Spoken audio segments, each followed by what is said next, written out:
行秋，火 C 的爹，以出众的外貌和一双大白腿俘获了一众男人。想想现在有多少火 C， 从最早的迪卢克到可莉，再到胡桃，再到这版本的萧公，哪一个是我行秋不能辅助的？当然我不是说火 C 必须要绑定行秋，但行秋绝对是目前火 C 的通用解，而且到目前为止也没有说哪一个角色可以撼动行秋的地位。长时间的特手大招，有减伤，有治疗，有抗打断，水还多，挂水频率高，可以有效压制住火 C 的火，并且可以完美配合火 C 长时间战场打蒸发。而且由于祭礼剑的存在，行秋大招循环不行的问题也被解决了，可以说是一个几近完美的水系辅 C 模板。大家好，我是思凡。行秋被很多人戏称为6星水神，大众对它的强度可以说是普遍高度认可的。那么要如何才能使用好行秋呢？耐心看完这篇攻略，相信你一定会有所收获。行秋的主要定位就是长时间挂后台的水系脱手副 C， 我们几乎不会用到它的普攻，所以普攻完全不用加点，保持1级就好。优先点大招，副点元素战技，甚至元素战技也可以不点。行秋的元素战技有2段伤害，固定生成5颗球，这2段伤害都是能附着水元素的，没有附着 CD， 同时呢会生成4把羽连剑。如果你的行秋是0命，则是3把羽连剑，1命会增加1把。羽连剑有几个作用，一是提高你的抗打断能力，抗打断能力其实就是减少了怪物对你的削弱能力，比如原本怪物的攻击打你会降低1点韧性，提高了抗打断之后，可能就只减少 0.5 的韧性了，这样角色就不容易出现僵直，动作就不会轻易被打断了。2会降低你受到的伤害，这个伤害减免有一个初始的基础数值，和你的技能等级挂钩，另外还有一个额外的伤害减免，这个额外的伤害减免是基于角色的水元素加伤的 20% 来计算的，最高减伤是 24%， 也就是说当角色有 120% 水伤加成时，就可以达到最高伤害减免了。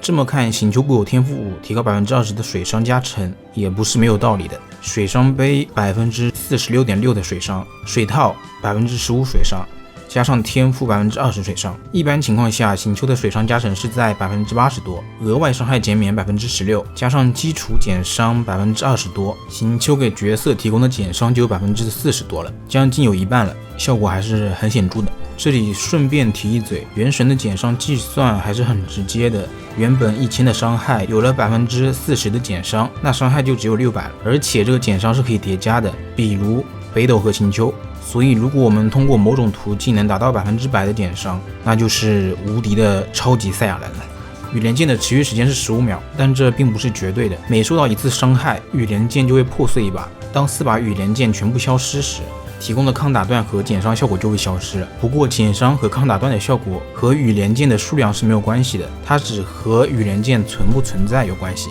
需要注意的一点是，羽连剑的破碎是有时间间隔的，在一定时间内，如果你受到了多次攻击，也只会破碎1把羽连剑。搭配固有天赋4，每破碎1把羽连剑，就会基于行秋最大生命值的 6% 回复当前角色的生命值。这个受到攻击和回复的判定顺序是这样的，比如你是在满血的情况下受到攻击了，事先判定伤害，然后才是恢复生命值。不过需要注意，这个判定不是伤害判定，是攻击判定，因为即便你在护盾存在的情况下受到攻击，羽连剑也是会破碎的。当持续时间结束，羽连剑消失时，也是判定为羽连剑破碎的，所以也同样可以恢复生命值。回复的生命值和剩余的羽连剑数量相关，每一把是 6%。 关于这个回复量其实还有很多注意点，不过这个和大招有点关系，所以放到后面大招的部分再讲。先说说羽连剑的水附着机制吧。和芭芭拉的水环不同，羽连剑是不会给角色自身施加水元素附着的，这点就很友好了。但在释放的瞬间，角色身上还是会挂有水元素，这在技能描述中也有提到，不过几乎没有影响。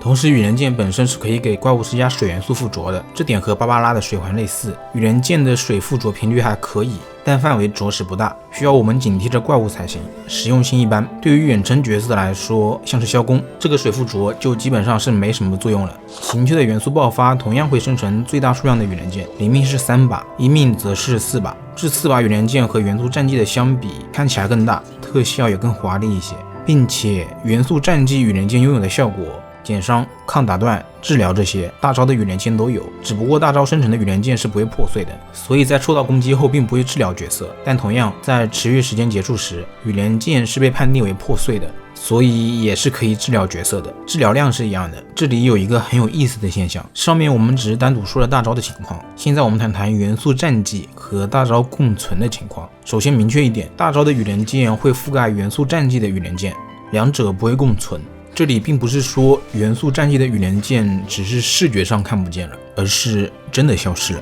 两者的效果不会叠加，只能同时存在一个。而大招生成的羽连剑的优先级是高于元素战绩生成的。假如你在释放大招之后，过一会儿再次释放元素战绩，在大招持续时间结束，羽连剑消失之后，还在持续时间内的元素战绩的羽连剑就会重新显现出来。重点来了，你会发现你不能回血。为什么？因为4把羽连剑变成了4把羽连剑，1把没少。当然按理来说是应该恢复生命值的，但是并没有。由此可见，羽连剑破碎真正的判定依据不是剑是否消失，而是数量变化。醒秋大招的羽连剑优先级之所以高，是因为大招的羽连剑能生成剑羽和角色一起协同攻击。不过这个协同攻击的意思不是你打一下敌人，剑羽就发射一次，剑羽的发射频率是有间隔的，差不多1秒1次，而你的攻击只不过是剑羽发射的信号罢了。每次剑羽攻击生成的羽连剑数量是不固定的，但是有规律。没有6命前，剑羽的数量是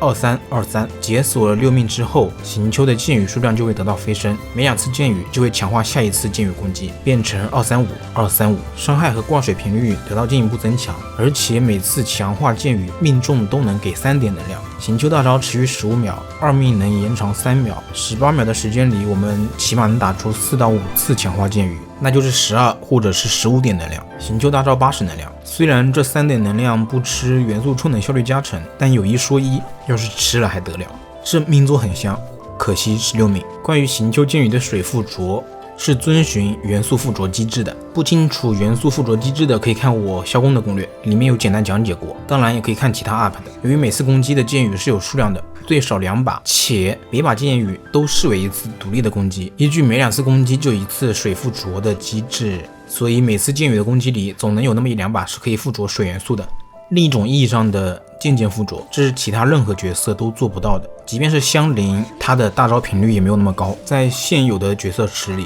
也没有哪个角色能说完全压制住醒秋的水的，所以醒秋才能成为火 C 的爹。有醒秋在的情况下，只要不是打史莱姆，打谁都像是在打纯水精灵。怪头上那水元素图标就没有消失过，你给我翻译翻译，什么叫做高频率挂水脱手副 C 啊？最后补充一点，醒秋的大招是不锁面板的，所以不太需要注意释放的时机。在使用战绩和大招的过程中，我们会有很多种选择，比如 QE、EQE 之类的手法，各有各的好处。QE 的手法两端 E 都能吃到4命的伤害加成，但醒秋的战场时间会长点。EQE 手法很多人会担心地端的 E 产的球会吃不到，但实际上只要你的手不是特别慢，都是能吃到的，只是有概率会吃不全，会少1-2颗球的能量。这个手法的战场时间短些，但伤害也会低一些。其实我说实话，都是不痛不痒的影响，实战中的因素也会有很多，手法肯定是不会固定的，要学会随机应变。关于命座，简单的说明一下吧。1命增加1柄羽连剑，